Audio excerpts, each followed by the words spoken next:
नमस्कार, मैं राहुल शर्मा अपने YouTube channel Rahul classes Agra में आपका बहुत बहुत अभिनंदन करता हूं, बहुत बहुत स्वागत करता हूं।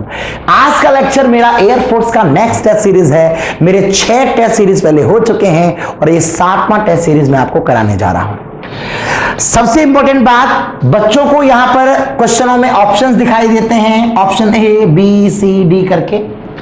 तो बच्चे क्या करते हैं, सॉल्व तो करते नहीं है, एक काम करते हैं, एक फॉर्मूला होता है मंत्र, जय काली कलकत्ते वाली तेरा वचन न जाए खाली, और उसके बाद किसी एक पर्टिकुलर ऑप्शन को टिक कर देते हैं और बोलते हैं सर मेरा आंसर आ गया। मेरे भाइयों, ये फॉर्मूला ट्राई मत करिए, क्योंकि ये फॉर्मूला मे भी पॉसिबल यहां सेट हो जाए, लेकिन एग्जाम में तुम लोगों ने लगाया कि जय काली कलकत्ते वाली तेरा वचन न जाए खाली, तो एग्जाम्स में आप फेल हो जाएंगे। इसलिए प्लीज आपसे रिक्वेस्ट है कि अकेले कलकत्ते वाली के भरोसे मत रहें, आप अपने अपने गांव, अपने अपने घर के भरोसे रहें और अपनी पढ़ाई के भरोसे रहें। पहला सवाल है आपके सामने, लेट्स फोकस, पढ़िए। What is the distance between the lines 3x plus का 4y equal to 9, 6x plus का 8y इक्वल टू 18। कहता है डिस्टेंस बिटवीन देम, बीच की दूरी क्या होगी। चलिए क्वेश्चन को स्टार्ट करते हैं। जो जय काली कलकत्ते वाले हैं वो अपना काम कर सकते हैं और जो बच्चे सॉल्व करते हैं प्रॉपर तरीके से वो अपना काम कर सकते हैं। स्टार्ट। ज्यादा बड़ा सवाल नहीं है ये।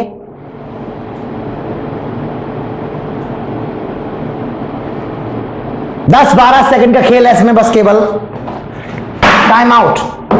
10-12 सेकंड का सवाल है। चलिए मैं इसका कंसेप्ट आपको पहले बता देता हूं। एक लाइन आपके पास में ये है ax प्लस का by प्लस का c बराबर 0, क्लियर है। दूसरी लाइन आपके पास में ये है ax प्लस का by प्लस का d बराबर 0, और इनके बीच की दूरी पूछी जाती है, distance between them. Test series भले ही करा रहा हूं, लेकिन जिस कंसेप्ट का सवाल ले रहा हूं उसे क्लियर कर दूंगा।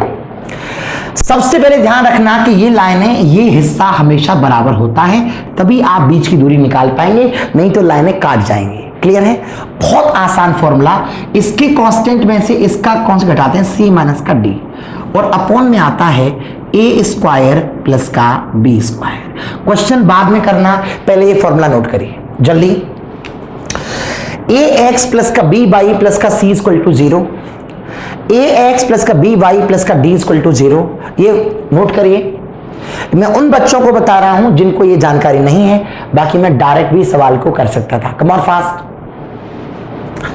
नोट करें जल्दी।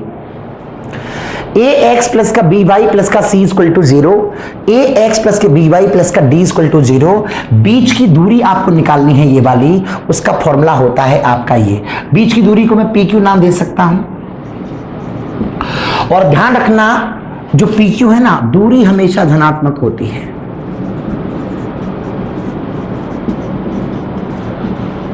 इसलिए यहां पर मॉड लगा हुआ है।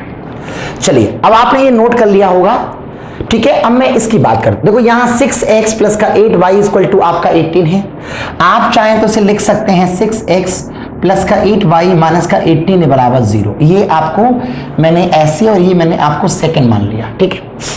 अब प्रॉब्लम क्या है कि यहां पर 6 है, यहां पर आपका 8 है। अगर मैं यहां पर 2 का मल्टीप्लाई कर दूं तो 6x प्लस का 8y और ये माइनस का 18 इक्वल टू 0, ये बन गई आपकी इक्वेशन। अगर ये आप लोगों को याद होता तो मैं इसे लिखता ही नहीं, मैंने तो आपके लिए लिखा है। अब मेरे सवाल का पहला स्टेप है बहुत ही बढ़िया कंसेप्ट के साथ। जैसे c में से d को घटा दिया था, वैसे -18 में से माइनस करूंगा, -18 तो प्लस का 18 हो जाएगा, और अपॉन नीचे क्या आएगा, जैसे यहां a और b सेम थे तो a स्क्वायर प्लस का b स्क्वायर आ गया था, बिल्कुल ऐसे यहां पर आएगा बेटा 36 प्लस का 64। सॉल्व करेंगे बात की बात है, लेकिन ये दोनों कट जाएंगे और आंसर आएगा 0। और आपको पता है कि दोनों के बीच की दूरी अगर 0 है तो ये लाइन कैसी होंगी, हिंदी वाले कह सकते हैं संपाती रेखा। ये सवाल है, एग्जाम्स में आया सवाल है, इसलिए इसे इंपॉर्टेंट कहना गलत नहीं होगा सर। आप उन सवालों पर बात कर रहे हैं जो ऑलरेडी पेपरों में पूछे गए हैं, आप उन सवालों की पढ़ाई कर रहे हैं जो ऑलरेडी पेपरों में आ चुके हैं। तो आप उन सवालों को प्रैक्टिस करो जो पेपर में आ सकते हैं, फालतू टाइम बर्बाद मत करिए। ये आपका पहला सवाल हो गया, कितना बढ़िया क्वेश्चन है। आगे अगर सवाल कभी भी तुम्हारे सामने आता है तो आप ट्राई कर सकते हैं। ये आंसर इसका 0 आ गया, इसे उतार लीजिए। मैं आगे बढ़ता हूं नए सवाल के साथ। ऑन द क्वेश्चन नंबर 2, मेहनत के साथ सॉल्व करना। सवाल क्या है, पढ़िए। What is the perpendicular distance of the point x, y from x axis. क्या मतलब है, x, y की x अक्ष से परपेंडिकुलर डिस्टेंस क्या होगी, लंबवत दूरी क्या होगी। ऑप्शन दे रखे हैं, एक आपको x, एक आपको y, एक आपको मॉड x और एक आपको मॉड y। राइट, दिमाग लगाइए। दिमाग लगाना मैथमेटिकली, ऐसा मत करना कि चारों ऑप्शन को देखो और जय काली कलकत्ते वाली तेरा वचन न जाए खाली और आप उसको टिक मार दो, ऐसा मत करना प्लीज। चलिए फोकस करते हैं, मजा आ रहा है बच्चों को। चलो अब देखो, ये आपका हो गया बेटा एक्स अक्ष, क्लियर है, और ये वो बिंदु हो गया x, y, है ना। वो कहता है परपेंडिकुलर डिस्टेंस, तो कॉमन सेंस की बात है, ये तो आपका x अक्ष हो गया, तो ये होगा आपका y अक्ष, और y अक्ष का मतलब ये डिस्टेंस मानी जाएगी, ये वाली। अब बच्चा गलती से ऑप्शन में x भी देख रहा है, ऑप्शन में y भी देख रहा है, मॉड x भी देख रहा है और मॉड y भी देख रहा है। अब बच्चा यहां पर क्या गलती कर बैठता है कि वो यहां से यहां की लंबवत दूरी को y टिक मार देता है।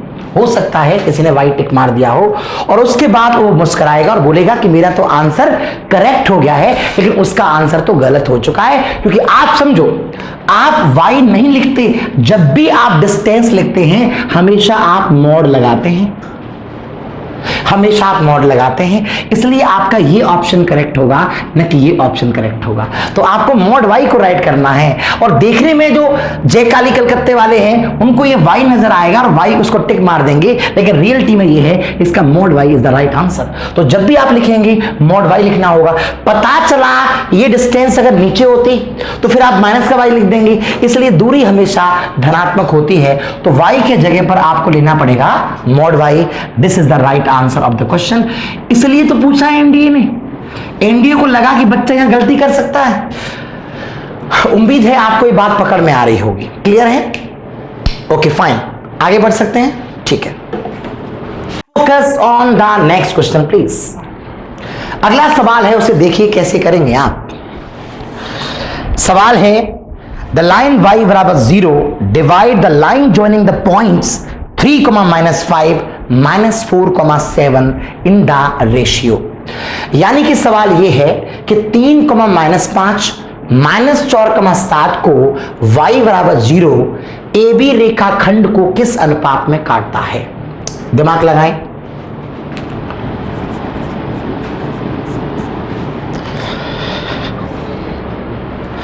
बहुत ही बढ़िया अप्रोच में आपको बता रहा हूं इसकी।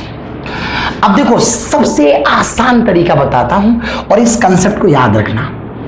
देखो, अगर x1 y1 यहां पर आपको पॉइंट गिवन है और x2 y2 अगर आपको पॉइंट गिवन है और यहां पर लिखा हुआ है कि y बराबर 0 कट करता है, ऐसे लिखा हुआ है, क्लियर है। y बराबर 0 आपको यहां पर कट करता है, तो डायरेक्टली क्या करना है, ये माइनस का साइन, क्लियर है। अच्छा, यहां कितनी आ रही बेटा y1 और यहां कितनी आ रही बेटा y2, ये आपका आंसर होगा डायरेक्ट। ये बहुत ही अच्छा कंसेप्ट है। और अगर यहां लिखा होता कि x1 y1 और x2 y2 को x बराबर 0 कट कर रही है, फॉर एग्जांपल ये लिखा होता, तो उस सिचुएशन के अंदर क्या होता, माइनस का साइन। और क्योंकि x बराबर 0 है तो यहां पर आंसर आता बेटा x1 अपॉन x2, क्लियर है। बात ध्यान से देखना, सवाल का बहुत ही बढ़िया फॉर्मेट है। x1 y1 x2 y2 आपको पॉइंट गिवन होंगे, y बराबर 0 इसे डिवाइड करेगा, डिवाइड का मतलब है बेटा विभाजित करेगा, विभाजित करेगा। तो उस कंडीशन में डायरेक्ट आंसर आएगा 1 सेकंड के अंदर कर सकते हैं माइनस का y1/2, और अगर x बराबर 0 दिया होता तो माइनस का x1/x2। फिलहाल मैं इस क्वेश्चन की बात कर रहा हूं। अब देखिए ये जानकारी, ये ज्ञान अगर आपको होता तो इस ज्ञान के बाद में आपको सवाल बताता। अब देखिए क्या होगा। अब मैं सवाल को पढ़ता हूं, मैंने देखा ये x1 है, ये मेरा y1 है, ये मेरा x2 है, ये मेरा y2 है, और यहां लिखा हुआ है y बराबर 0। मैं तुरंत क्या अप्रोच करूंगा, यहां तो बनाऊंगा गोला, ये माइनस का साइन, और उसके बाद y1/y2 ये आपका माइनस का 5, और ये आपका दे रखा है यहां पर 7। माइनस माइनस आपका कट जाएगा, आंसर आएगा बेटा 5/7, जिसको हम कह सकते हैं 5:7 question is over. Test series भले ही है मगर इसके अंदर भी क्वालिटी दे रहा हूं। वापस समझ लीजिए, x1 y1 x2 y2 कोई पॉइंट दे रखा होगा, उसको y बराबर 0 कट कर रहा होगा, डिवाइड कर रहा होगा, तो किस अनुपात में काटेगा, माइनस का साइन तो आगे y1/y2 यही आंसर होगा। x1 y1 x2 y2 अगर आपको दे रखा है, x बराबर 0 अगर उससे कट कर रहा है, माइनस का साइन तो आगे आ जाएगा, x1/x2 आंसर आ जाएगा। यहां मैंने देखा x1 y1 x2 y2 आपको दे रखा था, ये माइनस का 5 आपका y1 हो गया, ये आपका y2 हो गया, सॉल्व करेंगे तो आंसर हो गया। क्लियर है?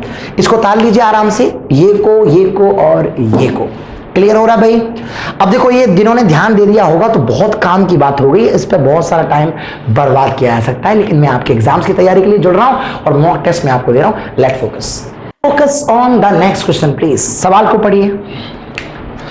What is the equation of line midway between this and this? क्या मतलब है सवाल का?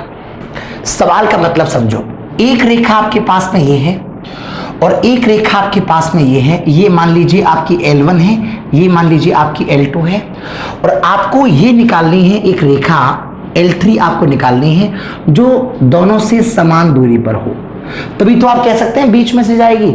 बीच का मतलब यहां पर मैंने हिंदी में लिख दिया, रियलिटी में इसका मतलब है मध्य बिंदु। मिडवे का मतलब मध्य बिंदु, मिड पॉइंट से जाने वाली। भावना को समझो भाई। क्लियर है? अब आपको आंसर निकालना है, ट्राई कीजिए, ट्राई कीजिए।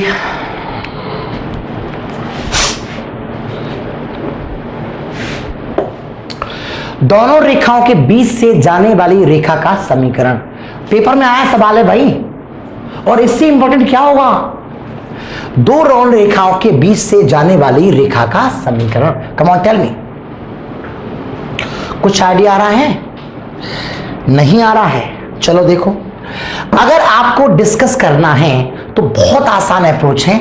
L1 लाइन आपको गिवन है, L2 लाइन आपको गिवन है, L3 लाइन आपको निकालनी है। बहुत आसान तरीका है, L1 प्लस L2/2 बराबर होती है बेटा L3। सवाल एक करा रहा हूं लेकिन खत्म हो जाएगा।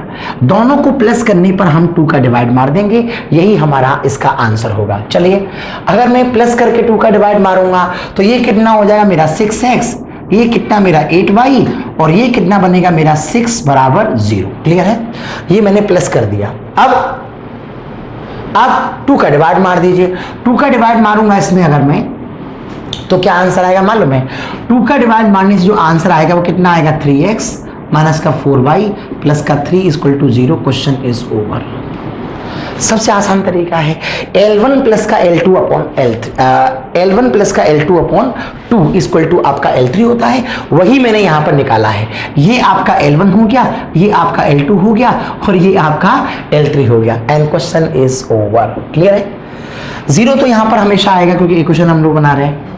तो बड़े आराम से क्वेश्चन आपको आ गया होगा, दोनों रेखाओं के बीच से जाने वाली रेखा का समीकरण। क्लियर है? अच्छा, एक और एग्जांपल। अच्छा, मैं ऐसे एक काम करता हूं, जैसे ax प्लस के by प्लस के c बराबर 0, और यहां से ax प्लस के by प्लस के d बराबर 0। अगर आप रेखा निकालेंगे दोनों के बीच में तो बस वो रेखा क्या आएगी मालूम है, ax प्लस के by प्लस c प्लस के d/2 बराबर 0 आएगी। चेक करके देखो, दोनों को प्लस करके हाफ करो, इतना आंसर आ जाएगा। यानी कि लास्ट के कांस्टेंटों को देखना होगा। अगर मैं इसे ऐसे समझाऊं तो ये बात यहां से ऐसे भी हो जाएगी, जैसे 3x माइनस का 4y प्लस का 12 बराबर 0। ये आपका 3x माइनस का 4y माइनस का 6 बराबर 0। तो देखो इतना हिस्सा तो सेम आना है, कोई दिक्कत ही नहीं है उसमें। तो 12 में से 6 हम माइनस के 6 जोड़ेंगे तो 6 बचेगा और हाफ करेंगे तो 3 बराबर 0। क्वेश्चन खत्म हो गया। ऐसे कर दीजिए, आप ऐसे कर दीजिए या आप ऐसे कर दीजिए, चॉइस इज योर। तो ये तो आपका बन के आ गया L1 प्लस का L2/2 इक्वल टू आपका L3, या सीधे सीधे लास्ट के कांस्टेंटों को पकड़ो और जोड़ के आधा कर दो। आगे वाला तो समान रहेगा और लास्ट वाले को जोड़ करके आधा कर दीजिए। आप इसका एक और एग्जांपल ले सकते हैं आप चाहें तो। उम्मीद है आपको ये आ गया होगा वैसे। चलिए इसे नोट करो पहले, जल्दी फटाफट आगे बढ़ेंगे। Focus on the next question please. सवाल है 4x स्क्वायर प्लस का 9y स्क्वायर इक्वल टू 144 पूछा गया है इसेंट्रिसिटी। इसका हिंदी में नाम होता है बेटा उत्केंद्रता। सवाल बाद में पढ़ना, पहले आप सुन लीजिए। X square upon a square plus y square upon b square equal to 1 होता है। तो इसे हम कहते हैं बेटा दीर्घवृत्त, इसे हम कहते हैं बेटा इलिप्स। अब यहां से क्या होगा, E इक्वल टू, बहुत ही इंटरेस्टिंग कंसेप्ट है, E equal to under root L minus S upon L। E equal to under root L minus S upon L। L का मतलब होता है बेटा लार्ज, S का मतलब होता है आपका स्मॉल। सबसे पहले आप इसे नोट करेंगे और हर सवाल एग्जाम्स का आया हुआ है भैया, ध्यान देना। तो सबसे पहले तो यहां पर आपका 1 आना चाहिए, 1 तो नहीं आ रहा।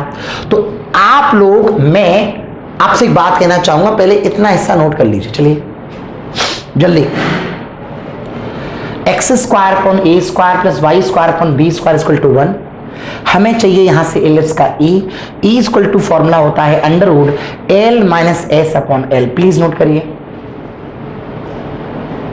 जी।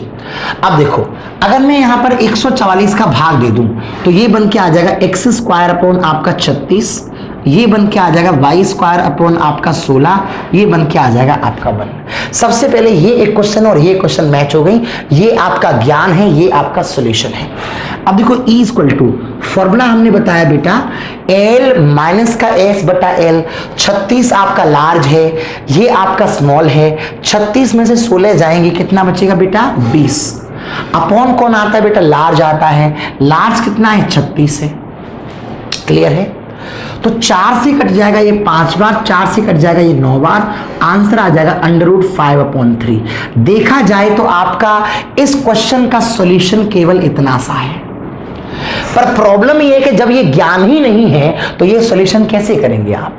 वापस ध्यान दीजिए, x square upon a square plus y square upon b square अगर आपका 1 है, ये आपका दीर्घवृत्त है, तो हमें चाहिए उसकी इसेंट्रिसिटी, हमें चाहिए उसकी उत्केंद्रता।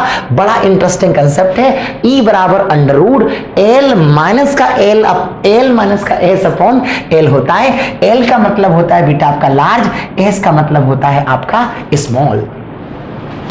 तो अभी मैंने 36 में से 16 को माइनस किया तो 20 आया, और उसके बाद ये आया, सोल्व किया तो E निकल के आ गया under root 5/3। Question is over. आपको मैं बहुत सारे और एग्जांपल दे सकता हूं इस वक्त, लेकिन मैं अभी टेस्ट सीरीज करा रहा हूं तो क्लास नहीं चल रही है, इसलिए एक ही एग्जाम्पल देना चाहूंगा जो हमारे सामने चल रहा है। सवाल को ताल लीजिए, हम बढ़ेंगे आगे नए सवाल के साथ। Clear. Focus on the next question please. 4x square plus का 9y स्क्वायर इक्वल टू आपका 36। अच्छा, पूछ रहा है फाइंड कीजिए नाभि लंब की लंबाई। अंग्रेजी में लिखा हुआ है length of latus rectum, length of latus rectum, ये लिखा हुआ है।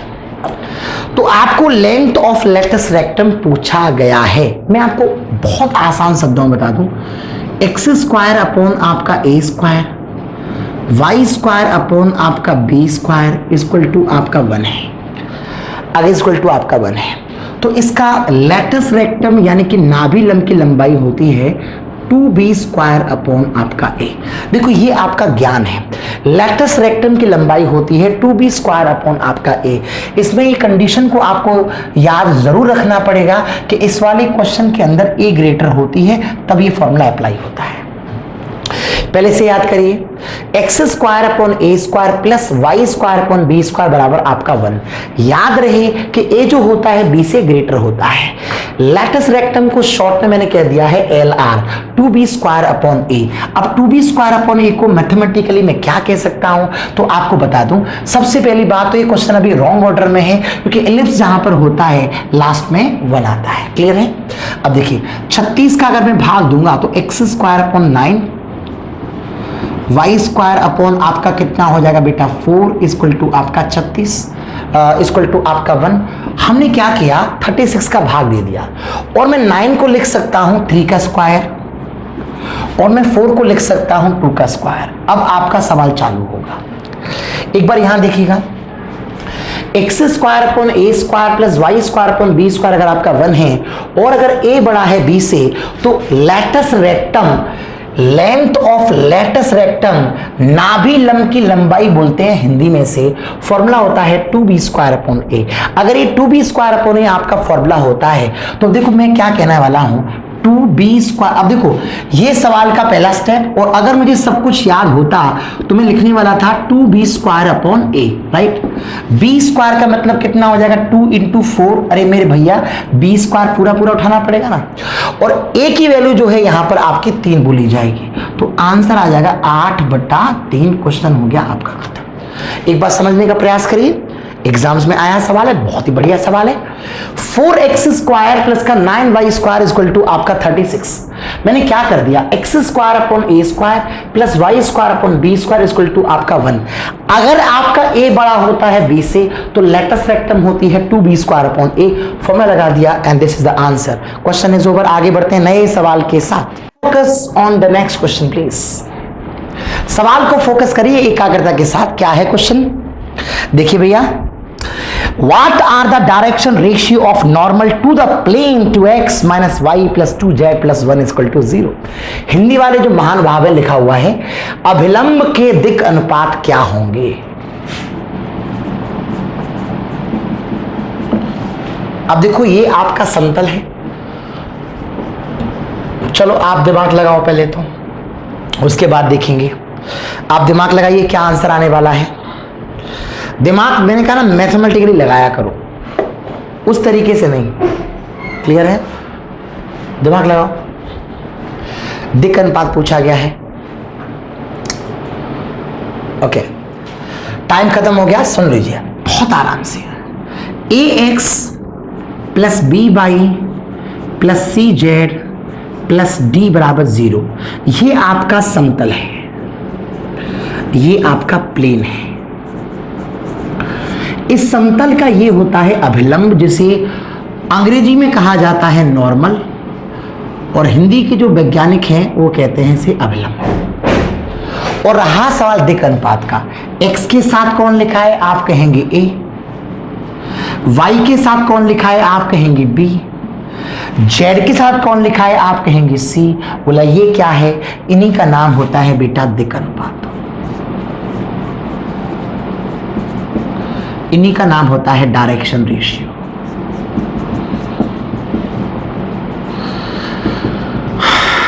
थोड़े से अलग तरीके से एसटी या टेस्ट सीरीज चल रही है, सिखा रहा हूं, डायरेक्ट सवाल सॉल्व नहीं कर रहा।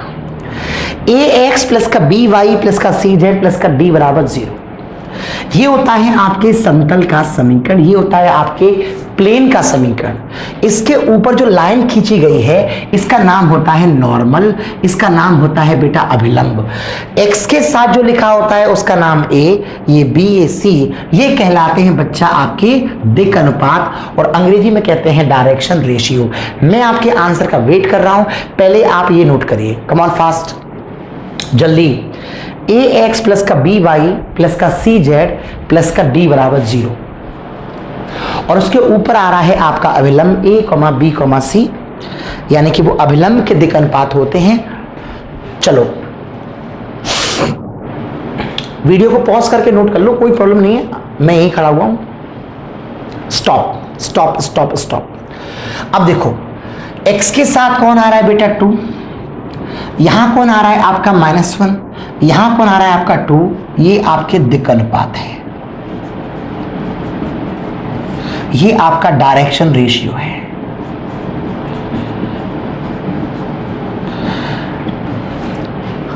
ओके, आंसर देखिएगा, 2 - 1 2, चारों में से कोई ऑप्शन मैच नहीं हो रहा। घबराना मत, इसमें एक काम हो जाता है। समटाइम्स जब आपका आंसर मैच नहीं हो, समटाइम्स जब आपका आंसर मैच नहीं हो, तो आप इन तीनों के अंदर किसी भी संख्या का भाग दे सकते हैं। तो मैं काम कर देता हूं, जैसे यहां पर 2 - 1 2 आ रही है, तो दोनों में कॉमन संख्या कौन सी है? 2 यहां भी है, 2 यहां भी है, तो 2 कॉमन है, तो डिवाइड बाई 2। एग्जामिनर चक्कर दे देता कई बार, डिवाइड बाई 2, 2 का डिवाइड मारेंगे, ये कितना 1 हो जाएगा, ये माइनस का 1/2 हो जाएगा, ये आपका 1 हो जाएगा। ये आपके द्विघानुपात कहलाएंगे। आंसर तो आपका वो भी सही है, लेकिन वो ऑप्शन में नहीं दे रखा। तो आपने क्या किया है, जो संख्या दोनों के अंदर कॉमन थी उस कॉमन संख्या का भाग दे दिया, तो ये भी आपका द्विघानुपात कहलाता है, ये भी आपका द्विघानुपात कहलाता है। उम्मीद है एक सवाल से क्लियर होगा। वैसे भी ये टेस्ट सीरीज है, this is not the lectures actually. तो टेस्ट सीरीज के अंदर तो मैं एक टाइप का एक ही सवाल करा सकता हूं, फिर भी मैं हर चैप्टर में से 2-2 3-3 क्वेश्चन ले रहा हूं, ताकि आपकी ग्रिप बने, पकड़ बने। क्लियर है? आगे बढ़ रहे हैं जी। Focus on the next question, please. सवाल को पढ़ा जाए। What is the diameter of the sphere? Sphere का मतलब होता है बेटा गोला। ये जो समीकरण आपको दे रखा है ना, ये गोले का है, स्पेयर। और आपसे पूछ रहा है कि इसका डायमीटर कितना होगा, इसका व्यास कितना होगा। दिमाग लगाइए, दिमाग लगाइए।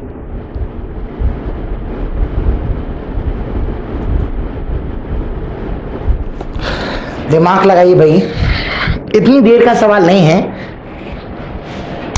चलिए, listen to me carefully and full focus. चलो, इस सवाल को छोड़ो, आप यहां ध्यान दीजिएगा। मैं बहुत अच्छे तरीके बता रहा हूं, आपका वो सवाल भी हो जाएगा और आगे 10 सवाल आएंगे वो भी हो जाएंगे। प्लीज फोकस करिए। इक्वेशन ऑफ स्पेयर, गोले का समीकरण। अब ये जिसको याद होगा तो अच्छी बात है, नहीं है तो अब देख लो, बता रहे हैं। x² प्लस का y² plus 2ax plus 2by plus 2cz plus d बराबर 0। ये आपके गोले का समीकरण है, ये आपके स्पेयर का जनरल इक्वेशन है। अगर आपसे वो केंद्र पूछता है, अगर वो आपसे सेंटर पूछता है, सेंटर, क्लियर है? तो x के साथ कौन आ रही है बेटा? 2a, इसका आधा करो और निशान पलट दो। 2a का आधा करेंगे a, निशान पलट देंगे तो आपका हो जाएगा माइनस का a। y के साथ जो नंबर आ रहा है उसका आधा करो, कितना हो जाएगा b, निशान पलट देंगे माइनस का b। z के साथ जो नंबर आ रहा है उसका आधा करो, निशान पलट दो। 2c का आधा करेंगे c, निशान पलट देंगे तो माइनस का c। याद करना पहले, x² प्लस का y² प्लस का 2ax प्लस का 2by प्लस का 2cz प्लस का d बराबर 0। x² प्लस का y² प्लस का 2ax प्लस का 2by प्लस का 2cz प्लस का d बराबर 0। और ये है उसका केंद्र। x के साथ जो नंबर आता है उसका आधा करो, निशान पलट दो। y के साथ जो नंबर आता है उसका आधा करो, निशान पलट दो। z के साथ जो नंबर आता है उसका आधा करो और निशान पलट दो। ये इसका सेंटर है, ये इसका केंद्र है। अगर मुझे रेडियस पूछी जाती है, रेडियस को हम कहते हैं त्रिज्या।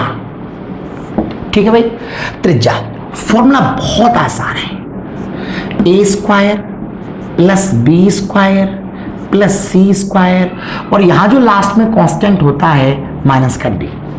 देखो, इसका कंसेप्ट थोड़ा थोड़ा सर्किल से मिल रहा है। अगर आप थोड़ा ध्यान देंगे तो आपको सर्किल की फीलिंग इसके अंदर आ जाएगी और सर्किल का जो क्वेश्चंस होता है वो आपके माइंड में सेट होता नजर आएगा।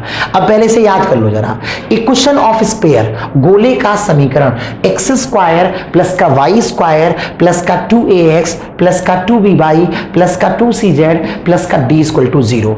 केंद्र निकालना है तो आपको x के गुणांक का आधा करना है, y के गुणांक का आधा करना है, z के गुणांक का आधा करना है और निशान पलट देना है। रेडियस निकालनी है तो a² b² c² माइनस का d। ये पहले आप आराम से नोट करना, मैं उसके बाद क्वेश्चन को बताऊंगा। मैं यहां खड़ा हो जाता हूं। चलिए नोट करो जल्दी जल्दी जल्दी नोट करो फोकस करके। पेन नहीं चलाओगे तो फिर आप सीखेंगे कैसे, है ना।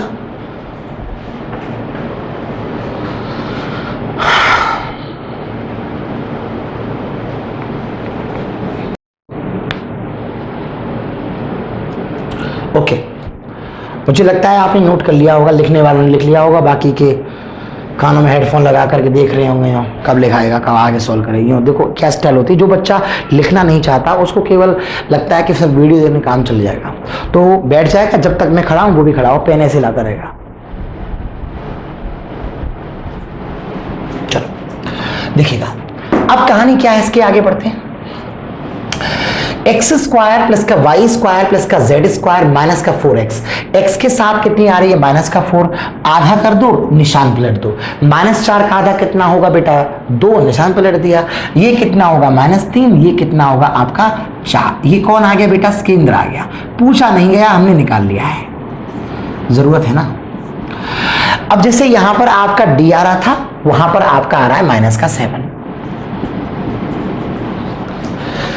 2, -3, 4 a, b, c हो गया, d आपका इतना हो गया। रेडियस निकालने का जो फॉर्मूला होता है a स्क्वायर प्लस का b स्क्वायर प्लस का c स्क्वायर माइनस का d, तो रेडियस निकालते हैं, चलिए r, a square 4, b square 9, c square 16 और उसके बाद ये कितना बेटा माइनस का d करूंगा तो ये प्लस का 7 हो जाएगा। अरे भाई माइनस माइनस प्लस, तो क्या आएगा भैया आंसर, चलिए देखते हैं। ये आपका हो जाएगा 16 और 9 कितना हो जाएगा 25 और ये कितना 11, 36, रेडियस आ जाएगी आपकी 6। मगर बदकिस्मती से उसने रेडियस नहीं पूछी, डायमीटर पूछा है। d = 2 × 6 करेंगे तो आंसर आएगा 12। देखा जाए तो मैंने सवाल सिर्फ ये सोल्व किया है, मगर इसको समझाने के लिए ये आपको बताना पड़ा, क्योंकि ये आपको पता नहीं होगा तो सवाल आपको कैसे आ सकता है। तो उम्मीद है कि ये सवाल आपको आ गया होगा, अच्छा लगा होगा। हाँ, ये याद नहीं करोगे तो ये अच्छा नहीं लग सकता। आसान है, a square plus b square plus c square minus का d करेंगे तो यहाँ पर 7 आ जाएगा। ये आपकी रेडियस, ये आपका डायमीटर। सेंटर पूछा होता तो यहाँ छोड़ देते, रेडियस पूछी होती तो यहाँ छोड़ देते, डायमीटर पूछा है तो फिर यहाँ छोड़ देंगे। राइट नाउ अब ये याद होगा तो ही काम चलेगा, नहीं तो फिर वही तरीका लगाएंगे। Focus on the next question please.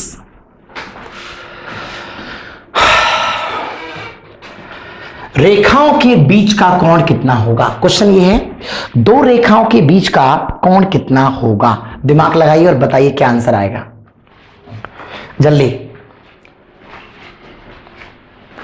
दो रेखाओं के बीच का कोण कितना होगा? जिन बच्चों का आ गया है बहुत अच्छी बात है, जिनको नहीं आया है मैं तो कमजोर से कमजोर बच्चे की बात कर रहा हूं, उसको समझना है। x माइनस का x1 upon a1, y minus का y1 upon b1, z minus का z1 अपॉन c1। ये आपके पास फर्स्ट लाइन है। x माइनस का x2 अपॉन आपका a2, y माइनस का y2 अपॉन आपका b2, z माइनस का z2 अपॉन आपका c2। देखो ऐसे दो रेखाएं आपको गिवन होती हैं। अगर ये रेखाएं आपको दो गिवन होती हैं तो आप यहां से इंप्लीमेंट करते हैं रिलेशन। दो रेखाओं के बीच का कोण cos थीटा का फॉर्मूला होता है बच्चों a1 a2 plus b1 b2 plus c1 c2, ये आपका होता है। और उसके बाद हम आ जाते हैं नीचे रूट के अंदर। ये बन के आता है आपका a1 square plus b1 square plus c1 square, और ये बन करके आता है आपका a2 square plus b2 square plus c2 square. सबसे पहले आप लोग इसको नोट करेंगे, उसके बाद ही मैं क्वेश्चन को डिस्कस करूंगा। चलो जल्दी। x माइनस का x1 अपॉन आपका a1, y माइनस का y1 अपॉन आपका b1 ऐसे दे रखा होता है। तो फॉर्मूला होता है cos थीटा बराबर a1 a2 plus b1 b2 plus c1 c2 upon root के अंदर दिस। पहले से नोट कर लीजिए, उसके बाद मैं आपसे बात करूंगा। प्लीज प्लीज प्लीज नोट करें, फास्ट आगे बढ़ेंगे फिर। जल्दी। Okay, ready? नोट कर लिया होगा, याद कर लीजिए। x माइनस का x1 upon a1, y minus का y1 upon b1, z minus का z1 upon c1, x minus का x2 upon a2, y minus का y2 upon b2, z minus का z2 अपॉन c2। फॉर्मूला याद करिए, cos theta equal to a1 a2 plus b1 b2 plus c1 c2 upon under root a1 square plus b1 square plus c1 square, root के अंदर a2 square plus b2 square plus c2 square. This is clear. Let focus.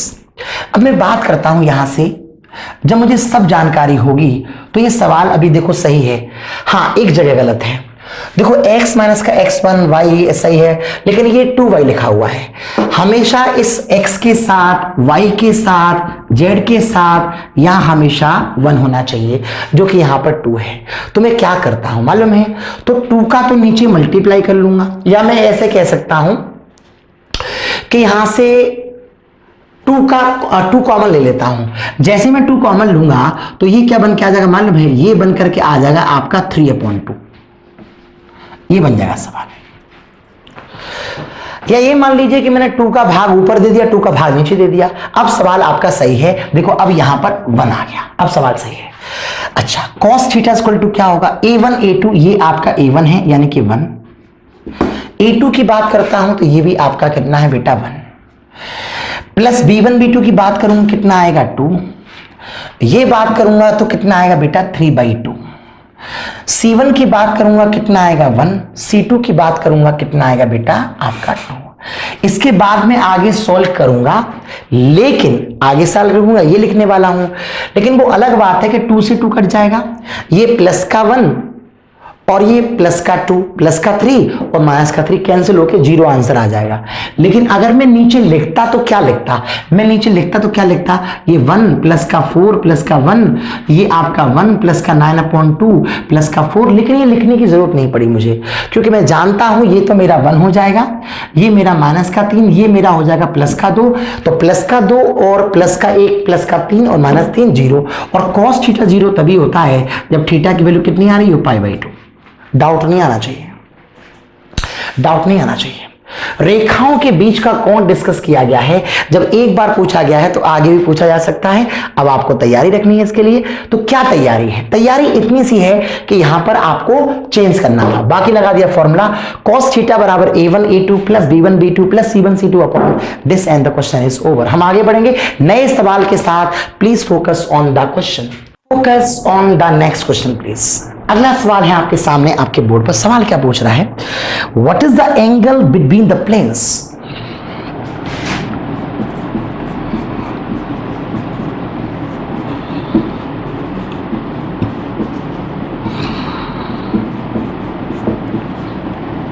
समतलों के बीच का कोण क्या होगा? Angle between plane आपको find out करना है। कैसे आएगा एंगल बिटवीन प्लेन्स? तो मैं आपको सबसे पहले तो यहां ये समझा दूं कि फॉर्मूले में कोई अंतर नहीं है, वही फॉर्मूला है जो अभी मैंने समझाया था। cos थीटा इक्वल टू आपका a1 a2 plus b1 b2 plus c1 c2 upon root के अंदर आपका होता है a1 square plus b1 square plus c1 square, और उसके आगे जो बन करके आता है यहां, ये बन के आता है a2 square plus b2 square plus c2 square. ये डिस्कस होके आता है। अब जब ये डिस्कस होके आता है तो ये आपका a1 है, ये आपका b1 है, ये आपका c1 है, ये आपका a2 है, ये आपका b2 है, ये आपका c2 है। चलिए हम निकालते हैं एंगल। अब मेरा क्वेश्चन स्टार्ट होता है। cos theta equal to a1 a2 कितना हो जाएगा बेटा? 6, b1 b2 -1 और ये आपका -4 + 4 हो जाएगा, और ये करूंगा तो कितना आ जाएगा बेटा? -10। नीचे मैं सॉल्व करूंगा जरूर, लेकिन 6 और 4 कितने हो गए बेटा? 10, प्लस का 10 माइनस का 10 0 हो जाएगा, और फाइनल आंसर जो निकल के आएगा वो कितना आएगा? 0। इसलिए थीटा की जो वैल्यू है वो π/2 हो जाएगी। हालांकि मुझे ये हिस्सा भी सॉल्व करना चाहिए था, मगर क्योंकि मेरा आंसर 0 आ गया तो मेरा सवाल खत्म हो। कितने छोटे छोटे क्वेश्चन आए हैं, आपको इन पर ध्यान देना पड़ेगा। क्लियर है? आगे बात करूंगा, फिलहाल इस क्वेश्चन को नोट करिए वीडियो पॉज करके। चलिए focus on the next question please. आप लोग सवाल को पढ़िए, मैं आपको बताता हूं, तब तक दिमाग लगाइए। मैं इसमें इंक भरता। चलो जल्दी।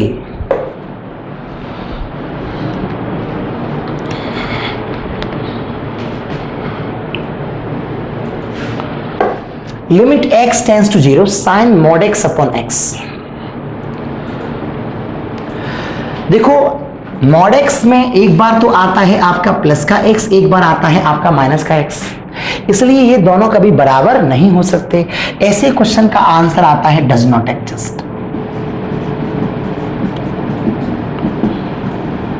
अगर और क्लियर करना है तो समझो, हमारे पास एक फॉर्मूला था limit x tends to 0 sine x upon x equal to आपका 1। क्लियर है? ये फॉर्मूला होता है लिमिट में।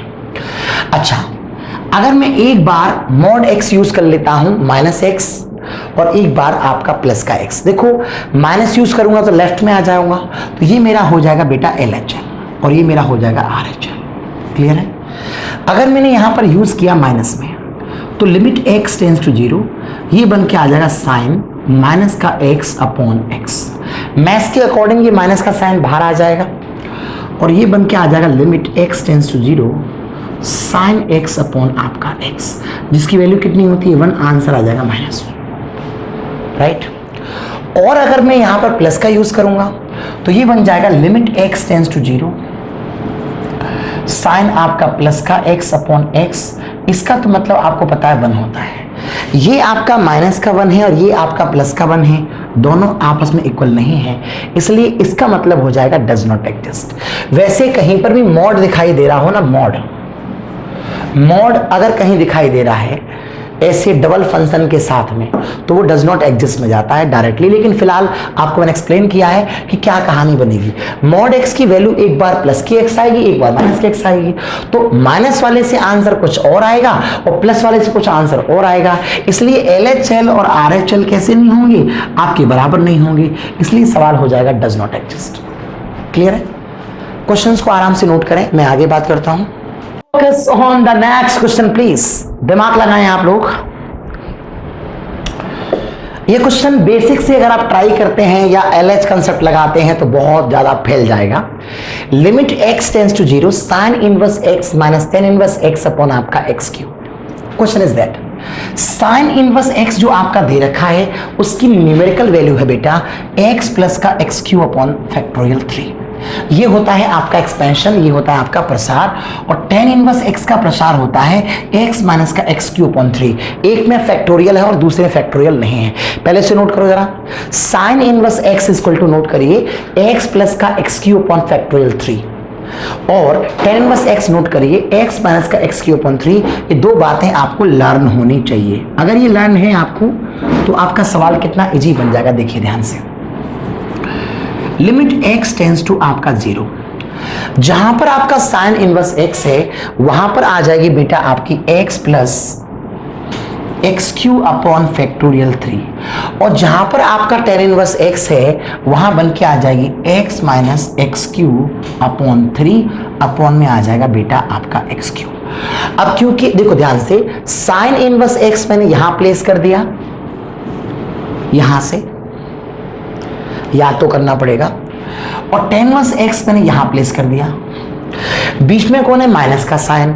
अगर ये माइनस का साइन लगाऊंगा तो ये साइन चेंज हो जाएगा, प्लस हो जाएगा, तो प्लस का x और प्लस का x तो कट जाएंगे, एक्स क्यू से एक्स क्यू और एक्स क्यू कट जाएंगे। ये 1 अपॉन फैक्टोरियल 3 का मतलब हो जाएगा 1 अपॉन 6 प्लस 1 अपॉन 3। अगर इसको सॉल्व करेंगे आप लोग, 6 इसका एलसीएम आ जाएगा, ये आपका 1 और ये आपका 2, तो 3/6 आंसर आ जाएगा 1/2। कई बच्चों को लग रहा होगा इसमें लिमिट पुट नहीं किया, आप इसके आगे के स्टेपों को सॉल्व करेंगे ना तो उनके अंदर x आएगी, वो x ऑटोमेटिक हट जाती है, और यहाँ x के अलावा कुछ और लिमिट नहीं हो सकती क्योंकि ये सवाल x में ही 0 में ही बनता है। तो साइन इनवर्स x के प्लेस पर आपने ये रख दिया और टेन इनवर्स x के प्लेस पर आपने ये रख दिया। जैसे ही आपने दोनों को प्लेस किया, रिजल्ट आपके हाथ में है, क्वेश्चन आपका खत्म हो गया। कितना बढ़िया सवाल है। वीडियो को पॉज करके क्वेश्चंस को नोट करिए आराम से। Focus on the next question please. क्या है कहानी, सुनिए। Limit x tends to infinite, x plus का sine x upon x minus का cos x। What is this? Limit x tends to infinite, sine x upon x कहीं भी आती है तो आंसर होता है 0। जी हां, वो 1 तब होता था जब यहां पर 0 होता था। दूसरा, limit x tends to infinite, cos x upon x कहीं भी आ रहा हो, इसका भी आंसर होता है आपका 0। ये दो बातें आप सबसे पहले याद कर लीजिए। Limit x tends to infinite, sine x upon x कहीं भी आता है, ये दो फॉर्मूले इसमें यूज होंगे। जो आप लोगों को पता हो तो अच्छी बात है, नहीं पता है तो आपके सामने स्क्रीन पर लिखे हुए हैं। अब मैं देखो आगे कुछ बताना चाहता हूं। Limit x tends to infinite, infinite ऐसा बना दीजिए। x का अगर मैं ऊपर भाग दे दूं, x का अगर मैं नीचे भाग दे दूं, तो सवाल बन जाएगा आपका ये बन जाएगा सवाल आपका। क्लियर है? अच्छा, साइन x अपॉन x की value, sine x upon x की वैल्यू इनफाइनाइट लिमिट के लिए कितनी हो जाती है? 0। cos x अपॉन x की वैल्यू इनफाइनाइट लिमिट कितनी हो जाती है? 0। तो ये भी आपका 0, ये भी आपका 0, तो ये बन के आ जाएगा बेटा 1 प्लस का 0, 1 माइनस का 0। सॉल्व करेंगे तो आपका आंसर आ जाएगा बेटा 1 एंड क्वेश्चन खत्म हो गया। बहुत आसानी से ये सवाल आपको आ गया होगा। तो वीडियो को पॉज करके इस क्वेश्चन को नोट करें, हम फिर बात करेंगे आगे।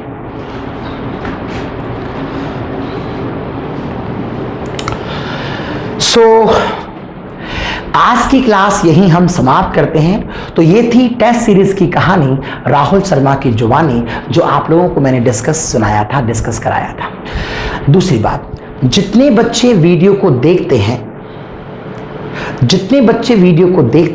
उतने बच्चे वीडियो को लाइक नहीं करते। ऐसा लगता है कि लाइक उधार मांग के लाना पड़ रहा है, और यहां पर राहुल सर को अगर लाइक कर दिया गलती से तो बहुत बड़ा फायदा हो जाएगा। राहुल सर की एक बहुत मल्टी स्टोरी बिल्डिंग बन जाएगी। तो कम से कम अगर आप वीडियो को देखते हैं और आपको पसंद आती है, उसे लाइक कर दिया करो, क्योंकि मुझे जितने कमेंट्स और जितने व्यूज नजर आते हैं उतने लाइक्स नजर नहीं आते, और दैट्स वाई फ्रीक्वेंसी कम हो जाती है वीडियो की। तो अगर आप ये वीडियो ढंग से देख रहे हैं, अच्छे समझ रहे हैं, तो मैक्सिमम से मैक्सिमम बच्चों में शेयर करें। और दूसरी इंपॉर्टेंट बात, जो बच्चे चैनल पर पहली बार आए हैं उसके अंदर, वो मेरे टेलीग्राम चैनल को सब्सक्राइब जरूर कर देना। वहां पर मैं आप लोगों को PDF फाइल्स देना स्टार्ट कर दूंगा। ठीक है बच्चों, तो हम लोग मिलते हैं अगली क्लास के अंदर। तब तक के लिए बाय बाय, जय हिंद।